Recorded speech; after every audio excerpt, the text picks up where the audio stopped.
একটা 16 বছরের ছেলে তার মাকে জিজ্ঞাসা করতেছিল যে মা, আমার যখন 18 বছর হইব তখন তুমি আমারে কি গিফট দিবা। তখন তার মা মিষ্টি কণ্ঠে বলতেছিল, বাবা তোমার যখন 18 বছর বয়স হইব তখন তুমি চাই আলমারি খুইলো, ওইখানে তোমার গিফটটা রাখা থাকবো। কিছুদিন যাইতে না যাইতে এই ছেলেটা অসুস্থ হয়ে পড়লো। তখন তার মা তারা নিয়ে ডাক্তারের কাছে গেল। তারপরে ডাক্তারে অনেক পরীক্ষা নিরীক্ষা করার পরে জানতে পারলো যে ছেলেটার 2টা কিডনি ড্যামেজ হয়ে গেছে। এই কথা শুনে তো মা পুরোপুরি ভেঙা পড়ছে, অনেক কান্না করতেছিল।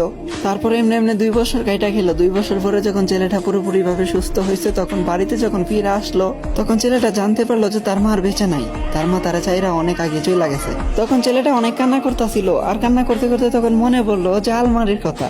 তখন সে আলমারির কাছে যায়, আলমারিটা কইলা দেখলো ওইখানে একটা গিফট বক্স রাখা। যখনই গিফট বক্সটা ওপেন করলো তখনই দেখলো ওইখানে একটা চিঠি রাখা। আর এই চিঠিতে লেখা ছিল, এ আমার কলিজার টুকরা।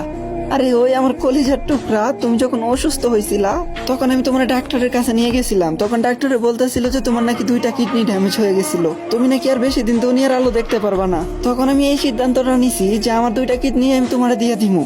হাই, এখন ভাবা যায় মা তো মাই হয়, তাই না? হে আমার কলিজার টুকরা, তোমার কি মনে আছে যে তুমি বলছিলা তোমার 18 বছর হইলে আমি তোমার কি গিফট করবো? হে আমার কলিজার টুকরা, হে আমার শেহজাদা, আজকে তোমারে আমি আমার 2টা কিডনি দিয়ে যেতেছি। সবসময় নিজের যত্ন কইরো, সাবধানে থাইকো।